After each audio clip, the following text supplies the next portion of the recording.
अस्सलाम वालेकुम।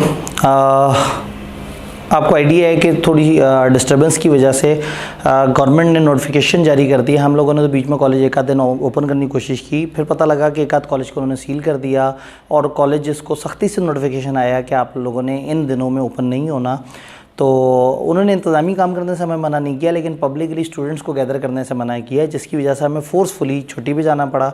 लेकिन चूँकि आप लोगों का लेक्चर बीच में थे और हमारी ऑलरेडी क्लास जो है वो वीक में स्प्रेड होके होती है, तो इसलिए ये फिर हमने ज़रूरी समझा कि अगर हमारी क्लास ऑफ हुई हुई है तो जो हमारा इस वीक का टारगेट था हम उसको रिकॉर्डेड फॉर्मेट में आप तक लेके आएँ।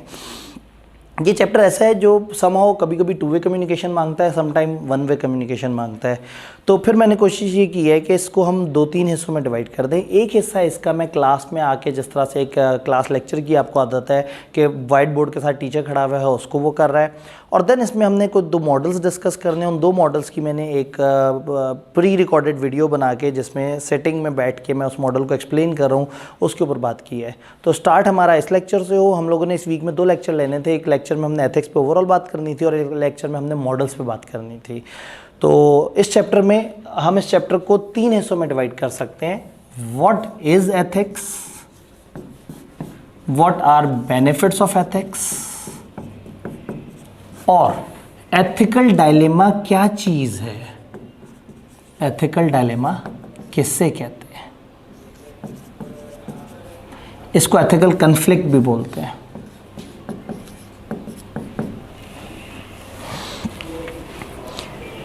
अगर मैं आपको याद कराऊं तो हमारी जो ओवरऑल डिस्कशन है वो तकरीबन हो चुकी हुई है। हम लोगों ने चैप्टर 7 और 8 में क्रक्स पढ़ लिया अपने सिलेबस का। जब भी मैं चैप्टर 9 का जिक्र करता हूँ तो मैं हमेशा 2 मॉडल्स की कॉन्टेक्स्ट में जिक्र करता हूँ। तो इस वक्त मैं जिस चीज़ के लिए यहाँ पे क्लास में आया हूँ वो मॉडल्स नहीं हैं। मैं उन मॉडल्स से हट के इस चैप्टर की डिस्कशन करूँगा। आपके पास किताब में ये चैप्टर थोड़ा सा ज़्यादा बड़ा है। आईकेएप ने रिसेंटली अपनी किताब के अपडेट में आईकेएप का कोड ऑफ एथिक्स का जो पोर्शन है वो ख़त्म कर दिया है। आईकेएप का वो कोड ऑफ एथिक्स जो आप FR2 में भी पढ़ते हैं, वही कोड ऑफ एथिक्स जो आप ऑडिट में भी पढ़ते हैं, वो पहले MFA में भी डला हुआ था। देन आईकेएप ने ये रियलाइज़ किया कि ये ओवर डूइंग हो रही है, और मैं हमेशा अपने लेक्चर्स में कहता था कि वो यहाँ पे मिसप्लेस्ड है। तो आईकेएप ने आईकेएप कोड ऑफ एथिक्स को ख़त्म कर दिया है। अब हम इस चैप्टर में या एथिक्स की जनरल डिस्कशन करते हैं, जो मेरा इस वीडियो का टारगेट है, या नेक्स्ट वीडियोज़ में आपको जो मिल रहे होंगे वो एथिकल मॉडल्स और उन एथिकल मॉडल्स पे डिस्कशन इंशाल्लाह ताला मिलेगी। तो शुरू करते हैं। सवाल ये है कि एथिक्स किसे कहते हैं, एथिक्स क्या होते हैं। एथिक्स कुछ मॉरल बिलीव्स होते हैं, कुछ सेट ऑफ वैल्यूज़ होती हैं, कुछ अच्छी बातें होती हैं, कोई अखलाकी अक़दार होती हैं, कोई तौर तरीके होते हैं, कोई काम करने का निज़ाम होता है। तो ये जितने भी आपकी अखलाकी कदरें हैं, आपकी ये सारी चीज़ें हैं, इन सब को हम कहते हैं कि ये इसका ताल्लुक़ है एथिक्स के साथ। तो एथिक्स एक बड़ा मज़े का फिनोमेना है, और एथिक्स का जो मेन कंसर्न है या एथिक्स का जो मेन मकसद है, वो मेन मकसद ये है कि आप लोगों को एक सही रास्ता, what is right and what is wrong बताया जाए। अब ऐसे में अगर आप पूछेंगे सर एथिक्स की क्या डेफिनेशन है, तो दुनिया में कोई 200 तरह की डेफिनेशंस होंगी। कोई कहेगा सही और गलत के दरमियान एथिक्स फ़र्क करना एथिक्स है, कोई कहेगा अच्छे तरीके से डील करना एथिक्स है, कोई कहेगा अच्छी बात करना एथिक्स है। तो मल्टीपल डेफिनेशंस होंगी। तो इस पोर्शन को हम चैप्टर के सरसरी सा देखेंगे, यानी मैं सरसरी पढ़ाऊँगा नहीं, मैं ओवरऑल एक अच्छी गाइडेंस दूंगा, लेकिन आप लोगों ने बस सरसरी से इसको देखना है कि उन्होंने जो जनरल डिस्कशन की है वो क्या है। ये चैप्टर मोस्ट इंपॉर्टेंट है अपने 2 मॉडल्स की वजह से। एक AAA मॉडल और एक ट्रकर मॉडल है जो इस चैप्टर में आगे चल के आता है। उसमें उन्होंने एथिक्स को बड़े अच्छे तरीके से एथिकल डायलेमा के ऊपर बात की हुई है। तो सबसे पहले क्या एथिक्स होता क्या है, तो एथिक्स एक अच्छाई, अच्छे तरीके से सोचना, अच्छे तरीके से डील करना, और इन सारी चीज़ों को कहते हैं। किताब के हिसाब से अगर हम अल्फाज देखने की कोशिश करें कि एथिक्स क्या है, किताब से पूछते हैं।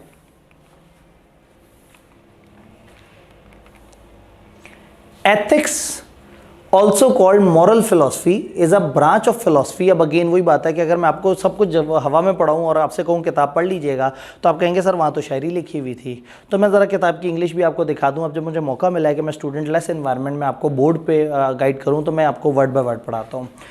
Ethics also called moral philosophy is a branch of philosophy. Philosophy की एक ब्रांच है that defines and explain the concept of right and wrong values.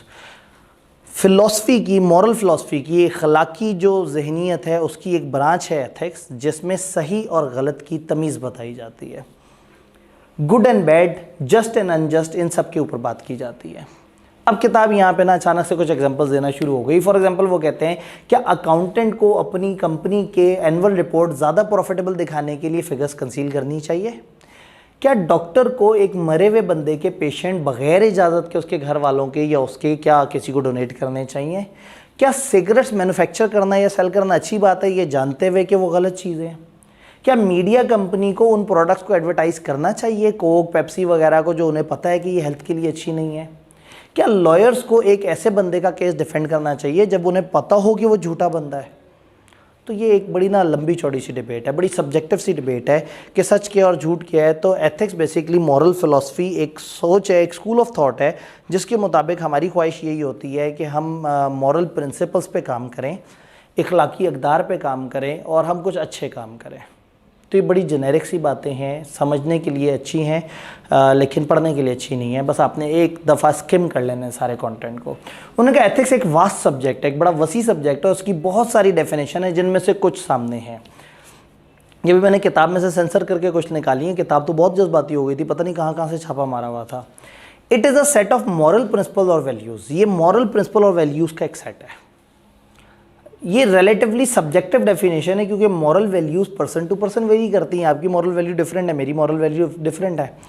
For example मैं ये मानता हूँ कि अगर मुश्किल टाइम है तो अगर बच्चे क्लास तक पहुँचे हैं तो मुझे उनको पढ़ाना चाहिए। हो सकता है आप ये माने कि नहीं, अगर मुश्किल टाइम है और बच्चा नहीं पढ़ना चाहता तो टीचर को ज़बरदस्ती बच्चे को नहीं पढ़ाना चाहिए। तो मेरी इखलाकी इक़दार और आपकी इखलाकी इक़दार में फ़र्क होगा, किसी और बंदे के इखलाकी इक़दार में फ़र्क होगा। तो सेट ऑफ मॉरल वैल्यूज़ और प्रिंसिपल बड़ी सब्जेक्टिव सी बात है। दूसरा इन्होंने क्या कहा, TNN ने क्या कहा, principles norms and standard of conduct governing an individual या ग्रुप। किसी भी इंडिविजुअल या ग्रुप को जो नॉर्म्स प्रिंसिपल स्टैंडर्ड्स गवर्न कर रहे हैं उनको एथिक्स कहते हैं। एक और भाई किसी से पीछे रहने वाले कहाँ थे, ये बीच में आए, इन्होंने कहा जी no ethical standards that are true absolutely. कोई ऐसे स्टैंडर्ड्स एथिकल नहीं है जो एब्सोल्युटली ट्रू है, जो हमेशा हम कहेंगे कि ये परफेक्टली ट्रू है। हर चीज़ कहीं सही है और कहीं गलत है। The truth of all ethical standards depend on what a particular culture accept. एक कल्चर क्या एक्सेप्ट करता है। फॉर एग्जांपल नाइकी के ऊपर एक वो था कि इन्होंने अफ्रीका में बच्चों से चाइल्ड लेबर से काम लिया। हो सकता है अफ्रीका के उन इलाकों में उनके लिए कॉमन हो कि बच्चे काम करें और वो ख्वाहिश करते हो कि हमारा बच्चा बचपन से ही काम धंधा संभाल ले और उसको कमाने की आदत पड़ जाए। तो हो सकता है पाकिस्तान में मैं बैठ के कहूँ ये तो चाइल्ड लेबर अब्यूज़ हुआ, यूके में बैठा हुआ बंदा कहे कि आपने बच्चों से क्यों काम कराया है, और अफ्रीका में बैठा हुआ एक बाप इतना खुश हो रहा है कि मेरा बच्चा 11 साल की एज में वज़न उठाने में कामयाब हो गया, शाबाश ये बच्चा ज़िंदगी में नाकाम नहीं होगा। तो कोई एब्सोल्यूट स्टैंडर्ड नहीं है, कोई भी चीज़ कभी सही लगती है, कोई चीज़ कभी सही लगती है। स्टेप आगे चलते हैं। ऑर्गेनाइजेशन में जो रूल ऑफ एथिकल कंडक्ट हैं वो डेवलप किए जाते हैं, जिसमें कॉर्पोरेट वैल्यूज़ और इस तरह की चीज़ होती हैं। तो ऑर्गेनाइजेशन में क्या होता है, वो कुछ एक बुक बना देते हैं, code of governance, code of conduct, code of ethical conduct, और उस किताब से क्या चाहते हैं कि हर एम्प्लॉई जो ऑर्गेनाइजेशन को ज्वाइन करे उसकी कोड ऑफ कंडक्ट की किताब पढ़े, जिसमें कुछ अच्छी अच्छी एथिकल बातें दी हुई हों जिनको वो फॉलो करे और उसके बाद वो माशरे का एक तमीज़दार अच्छा मोअज़्ज़िज़ शहरी बन जाए। तो ये बेसिकली ये डिस्कशन है जो कि फ़िलासफ़ी पे, एथिकल कंडक्ट पे और इन सारी चीज़ों पे हमने की। तो पहली चीज़ थी कि एथिक्स किसे कहते हैं, हमने ना सिर्फ समझा बल्कि किताब से उसको देख भी लिया। अब अगली चीज़ है एथिक्स के फ़ायदे क्या हैं। अब एथिक्स के तो फ़ायदे हैं, इंसान को तो फ़ायदे ही फ़ायदे हैं। सच बोलेगा, अच्छाई करेगा, इर्द गिर्द अच्छाई फैलेगी, नेकी फैलेगी, इर्द गिर्द दुनिया खूबसूरत हो जाएगी, सब लोग पसंद करेंगे इस बात को। पॉजिटिव एनर्जी आएगी, अंदर का इंसान मुतमईन होगा, सुकून से सोएगा, और अगेन फिर आफ्टर लाइफ में जो है वो आप जिस भी मज़हब को फॉलो करते हो, हर मज़हब ने कहीं ना कहीं आफ्टर लाइफ खूबसूरत बताई है अगर आपने इस दुनिया में अच्छे काम किए। ये हो गई इंसानों की समाजी सोशल जज्बाती बात। कंपनियां तो कॉर्पोरेट जाइंट्स हैं, कंपनियों को क्या इससे लेना देना कि एथिक्स को फॉलो करें। कंपनियां तो बनाएंगी ठकाठक सिगरेट्स, कंपनियां तो धड़ाधड़ हाउसिंग सोसाइटियां बनाएंगी, धड़ाधड़ दरख्त काटेंगी और सारे के सारे दरख्त ख़त्म करके और वहाँ पे कंस्ट्रक्शन शुरू कर देंगे। तो कंपनियों के केस में ना एथिक्स को समझाना थोड़ा सा मुश्किल है। यानी कि अगर हम किसी को बताएं कि भाई एथिक्स को फॉलो करो, आप कंपनी हो, कंपनी को एथिक्स फॉलो करने से बहुत फ़ायदा है, तो ये चीज़ सेल करना इतना आसान नहीं है कि हम किसी को कहें कि एथिक्स को फॉलो करो तुम्हें बहुत ज़्यादा फ़ायदा होगा। एथिक्स फॉलो करने से कंपनियों को फ़ायदा अपेरेंटली नहीं होता। एथिक्स की कॉस्ट है। आप अगर फैक्ट्री के ऊपर चिमनी लगाएंगे, धुआं बाहर बचने के लिए आपका खर्चा ज़्यादा होगा। आप अगर फूल बूटे लगाएंगे अपने इर्द गिर्द, आपका खर्चा ज़्यादा होगा। आप अगर अच्छी क्वालिटी का मटेरियल इस्तेमाल करेंगे, आपका खर्चा ज़्यादा होगा। आप लोगों की केयर करेंगे, आपका खर्चा ज़्यादा होगा। आप अपने एम्प्लॉइज़ को खाना खिलाएंगे, आपका खर्चा ज़्यादा होगा। यानी हर एथिकल चीज़ फॉलो करने की एक कॉस्ट है, और एक कमर्शियल बिजनेस कहता है मैं ये कॉस्ट क्यों बेयर करूँ। बट खूबसूरत बात यह है कि यही कमर्शियल दुनिया वाले लोगों को ये बताना ज़रूरी है कि एथिक्स को फॉलो करना कमर्शियली भी अहम है। क्यों? अगर मेरा इदारा एथिकल वे में चल रहा है तो मेरे एम्प्लॉइज़ बड़ा फ़ख्र महसूस करेंगे। जहाँ जाएंगे वो कहेंगे कि हम इस इदारे में हैं जो बच्चों का ख्याल करता है, हम उस इदारे में हैं जो अपने एम्प्लॉइज़ के बच्चों को स्कूल में पढ़ाता है, हम एक इदारे में हैं जो कि अपने वेस्ट को फैलाता नहीं है, उसको प्रॉपर तरीके से डिस्कार्ड करता है, हम प्लास्टिक बैग्स का इस्तेमाल नहीं करते, हम ये हरकतें नहीं करते, हमारे धुएँ लोगों को ख़राब नहीं करते, हम आसपास के पानी ख़राब नहीं करते। तो आपके एम्प्लॉइज़ सुपर सेटिस्फाइड होंगे। जब सुपर सेटिस्फाइड एम्प्लॉइज़ होंगे तो वो इतना दिल लगा के काम करेंगे कि इदारा कहाँ से कहाँ पहुँच जाएगा। आपको इनको मोटिवेट करने की ज़रूरत नहीं है। वो गर्व महसूस करते हैं अपने ऊपर, उन्हें बहुत फ़ख्र है, वो बहुत खुश हैं कि वो एक अच्छे इदारे का हिस्सा हैं और एक अच्छे इदारे में सर्व कर रहे हैं। कस्टमर्स, आजकल कस्टमर्स भी बॉदर करते हैं। एक कस्टमर ने अगर एक कुर्सी ख़रीदनी है और एक बिज़नेस उसे पता है चालबाज है, बेईमान है, गंदा है और अपनी इन्वायरमेंट को ख़राब करता है, और दूसरा बिज़नेस अच्छा है और इन्वायरमेंट को ख़राब नहीं करता और दोनों की कीमतें बराबर हैं, तो वो प्रेफर करेगा कि वो एथिकल बिज़नेस की तरफ आए। इवन अगर एथिकल बिज़नेस थोड़ा महंगा भी है। फॉर एग्जाम्पल, बहुत सारे लोगों का मुझे एक ज़माने में पता था कि वो ग्रॉसरी महीने की ख़रीदते थे उस ग्रॉसरी स्टोर से जो उनको खाकी लिफाफों में चीज़ें डाल के देते थे, प्लास्टिक बैग्स में नहीं डाल के देते थे। बहुत सारे लोग दुनिया में ऐसे हैं जो ग्रीन कार्स को, इन्वायरमेंट फ्रेंडली कार्स को 4-5 लाख रुपए महंगी होने के बावजूद ख़रीदते हैं कि मैं इन्वायरमेंट को डैमेज करने में हिस्सेदार ना बनूं। इसका मतलब है कस्टमर्स भी हैप्पी होंगे अगर आप एथिकल हैं। अगर आप एथिकल हैं तो लॉन्ग टर्म में आपका इदारा अच्छा चलेगा। आज झूठ बोलने, मैं अक्सर अपने फ्रंट ऑफिस से कहता हूँ कि जी अगर एक बच्चा आया और वो एक इन्फॉर्मेशन मांग रहा है और आपको लग रहा है कि आप उसे झूठ बोल दें और आप इन्फॉर्मेशन उसे दे दें और वो फ़ौरन से एडमिशन करा लेगा, तो ये बहुत गलत सोच है। आप आज उसे झूठ बोल देंगे, लेकिन जैसे उसे पता लगेगा आपने झूठ बोला, दोबारा कभी आपके इदारे में नहीं आएगा। और सीए में एक बच्चा 6, 7, 8, 10 साल औसतन अलग अलग टाइम तक पढ़ता रहता है। आपने झूठ बोला और आज 20,000 ज़्यादा कमा लिए। अगर आप सच बोलते तो आप 2 लाख रुपये ज़्यादा कमाते, आप over the life of that student कमाते। तो अगर आप झूठ बोलेंगे, बेईमानी करेंगे तो शॉर्ट टर्म में फ़ायदा नज़र आएगा, लेकिन लॉन्ग टर्म में नुकसान ही नुकसान है।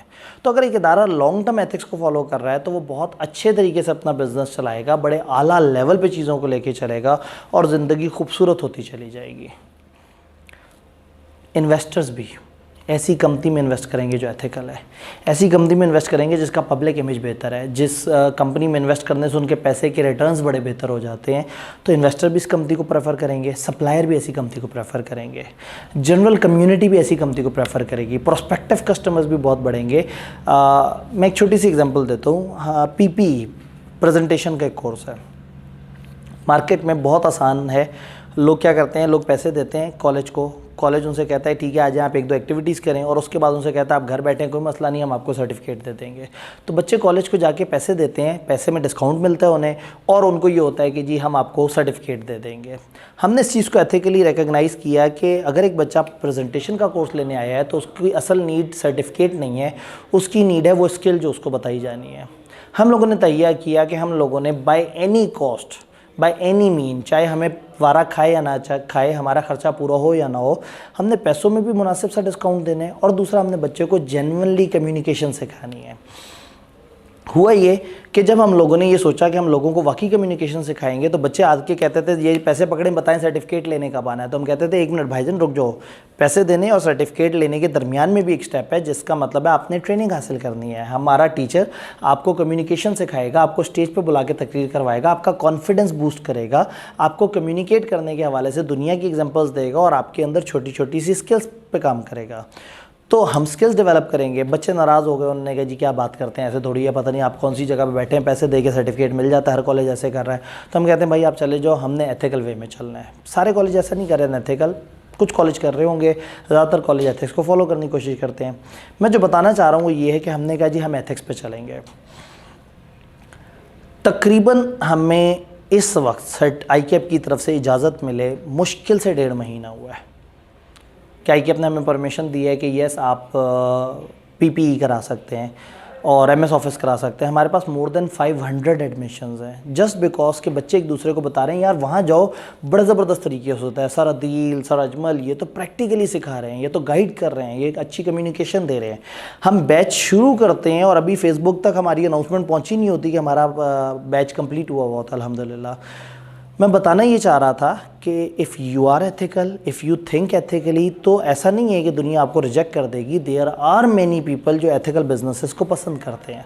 तो स्टूडेंट्स आर वेरी हैप्पी कि वो हमारे साथ ज्वाइन करेंगे। एक दो टीचर्स किसी और कॉलेज से हमारे पास आए, जी आप असल वाला करा रहे हैं, उधर तो हम आधे एक्टिविटीज़ करते थे, फिर कॉलेज वाले कहते थे जाएँ जी भाग जाएँ, बच्चों को हम दे देंगे certificate. We are very happy कि हम आपके साथ कंटिन्यू करें।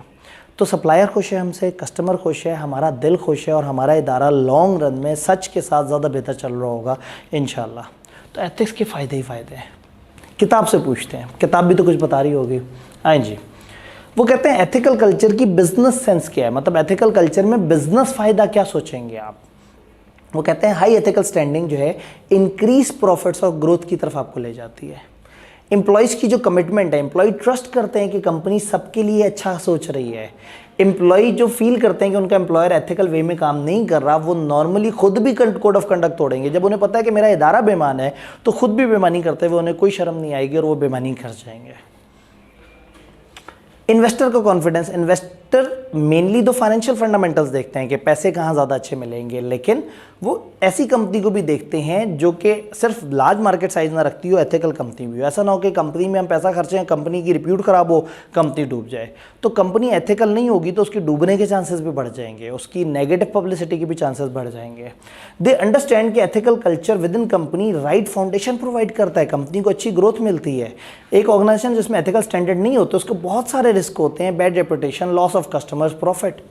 देन कस्टमर्स, कंपनी का रेवेन्यू कस्टमर से आता है, लॉन्ग स्टैंडिंग रिलेशनशिप कस्टमर्स के साथ ट्रस्ट पे होते हैं, लॉस ऑफ प्रॉफिट नहीं होंगे, फाइन्स नहीं पड़ेंगे, पेनल्टीज नहीं पड़ेंगी। तो इन कमर्शियल बिजनेसेस को ये समझाना भी ज़रूरी है कि डू फॉलो एथिक्स, ये एथिक्स कमर्शियली भी आपके लिए अच्छे हैं। अगर मैं अपने प्रेजेंटेशन के टीचर को कहूँगा कि सर आपने पूरा कोर्स कराना है और वो कहें जी हर जगह ऐसा नहीं होता, आप ऐसा क्यों कर रहे हैं, तो मैं उन्हें समझाऊंगा कि वो क्यों ऐसा करें। मैं उनको उनकी ज़बान में समझाऊंगा, मैं उनको कमर्शियली समझाऊंगा। फॉर एग्जांपल मैं किसी को कहता हूँ कि जी फाइनेंशियल असिस्टेंस हम दें बच्चे को हेल्प की ज़रूरत है। जब मैं किसी को कहता हूँ बच्चे को हेल्प की ज़रूरत है तो मेरी तरफ सारे मुड़ के देखते हैं, भाई हमने ठेका उठाया हुआ है, हम क्यों बच्चों को सपोर्ट करें। टीचर एकदम से कह देते हैं भाई आब्दी साहब आपको शौक है, आप भरें अपनी जेब से पैसे, मैं नहीं अपनी फ़ीस छोड़ूंगा, मैं नहीं अपने बच्चे को यहाँ पे आप कम फीस वगैरह की बात करूँगा। फिर मैं उन्हें बिठा के समझाता हूँ कि सर जी बात ये है कि जब फाइनेंशियल असिस्टेंस वाला बच्चा आएगा तो वो एक नहीं होगा, वो 40 होंगे और 5 ऐसे बच्चे होंगे जो पैसे दे के पढ़ सकते होंगे, जो पैसे फुल दे के पढ़ सकते हैं वो 5 हैं और जो कम पैसे दे के पढ़ रहे हैं फाइनेंशियली प्रॉब्लम में वो 40 हैं। आपने एक दफ़ा कमरे में आना है, आपने पढ़ाना है, कमरे के रिसोर्सेज भी लगने हैं, आपने एफर्ट भी करनी है। 5 बच्चे नज़र आएंगे, आप भी नहीं मोटिवेट होंगे, आपको कमरा भरा हुआ नज़र आएगा, आपकी असल एनर्जी आएगी, आप बड़े तरीके से काम करेंगे। फिर 5 बच्चों ने आपकी वॉइस मार्केट में बुलंद करनी थी, अब 45 बच्चे बुलंद करेंगे। तो जो ऊपर के 40 बच्चे जिनको फाइनेंशियल प्रॉब्लम था और हम उनको सपोर्ट कर रहे हैं, तो अब अगेन मुझे उनको ट्रांसलेट करके बताना है बिजनेस सेंस में। तो इधर इन पॉइंट्स में हम क्या कर रहे हैं, हम एक बिजनेस को समझा रहे हैं कि भाई एथिक्स को फॉलो करो। ये business commercial point of view से भी बड़ी अच्छी बात है। क्या कर रहे हो, क्यों नहीं फॉलो कर रहे। तो दिस इज इंपॉर्टेंट थिंग कि हम बिजनेसेस को कमर्शियली समझाएं कि एथिक्स क्यों ज़रूरी है। जैसे मैंने कहा कि अगर मैं टीचर्स को कहूँ कि सर देखिए बात यह है कि बच्चे को फेवर देने से, बच्चे को फाइनेंशियल असिस्टेंस प्रोवाइड करने से अल्टीमेटली आपकी रीच बढ़ेगी, अल्टीमेटली आपको बेनिफिट होगा, आप ज़्यादा बड़े टीचर बन जाएंगे जल्दी, आप ज़्यादा लोगों को सर्व कर रहे होंगे। तो मैं उन्हें ये नहीं कहता कि आपको जन्नत में अच्छा घर मिल जाएगा, मैं ये नहीं कहता कि आपकी कब्र की मंजिलें आसान हो जाएंगी। इस्लामिक वे से बिज़नेस को समझाना बड़ी ही अजीब सी बात है, क्योंकि बिजनेसेस कमर्शियल थॉट रखते हैं। तो ये टॉपिक हमें बता रहा है कि आपने उन कमर्शियल बिजनेसेस को कमर्शियल थॉट के थ्रू बताना है कि what is good and what not is good. ये बात ख़त्म हुई।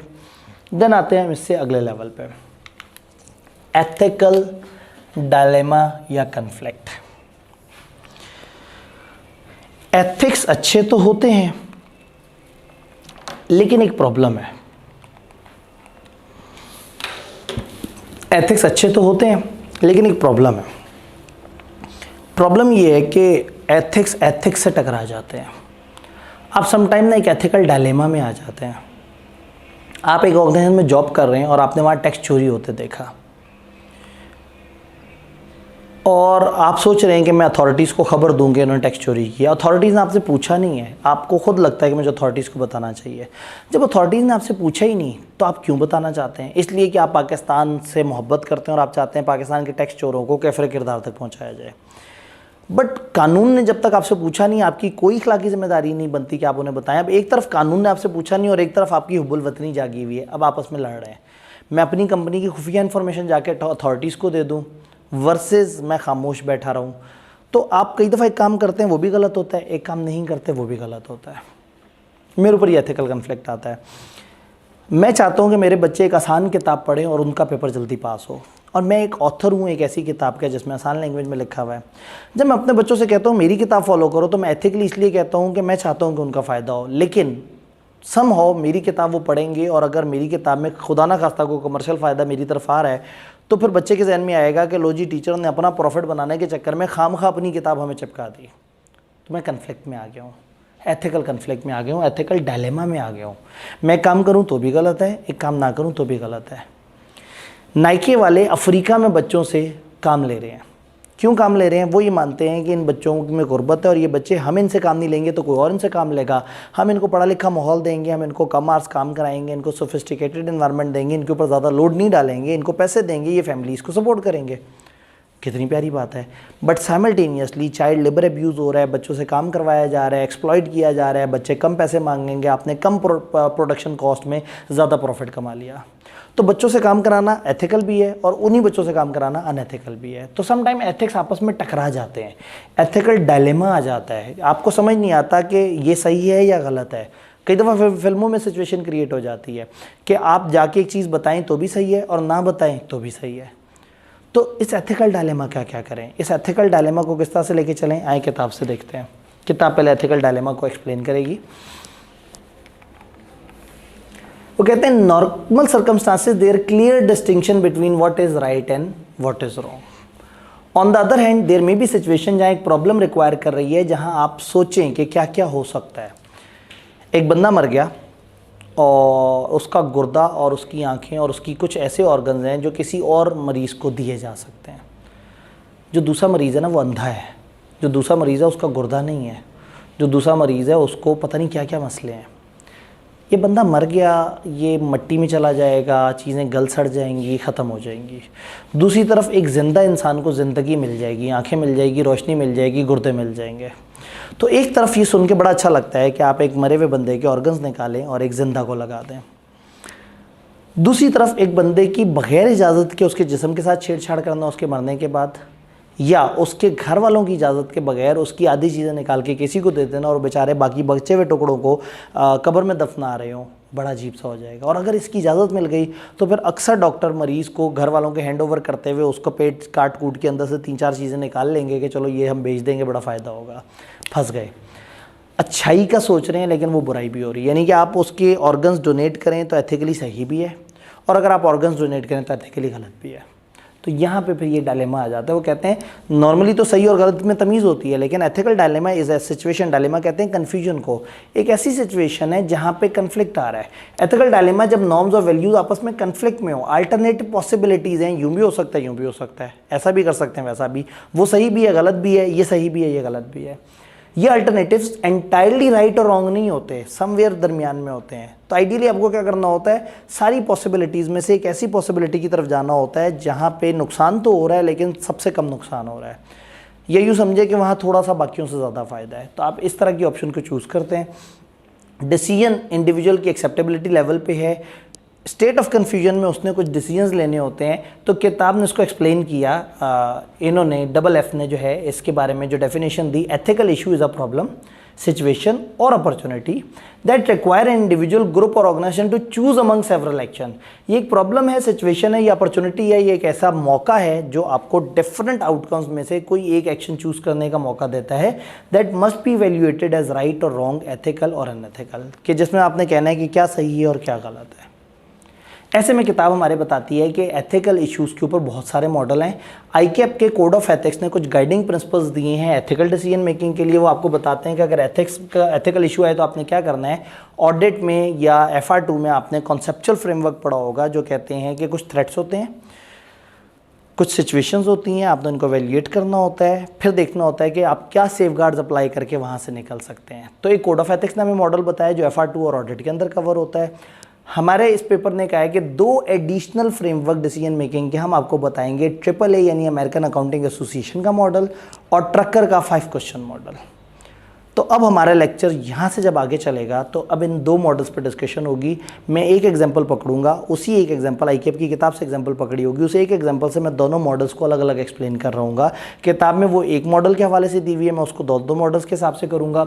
अमेरिकन अकाउंटिंग जो मॉडल है वो कुछ स्टेप्स बताता है और ट्रकर 5 क्वेश्चन बताता है कि एक सिनेरियो को आपने 5 डायमेंशन में सोचना है, और अमेरिकन मॉडल ये कहता है कि आपने उसको स्टेप्स में तोड़ लेना है ताकि आप समझ सकें। तो इन एथिकल प्रॉब्लम्स को डील करने के लिए हमें क्या करना होगा, डिफरेंट मॉडल्स हमें हेल्प करते हैं।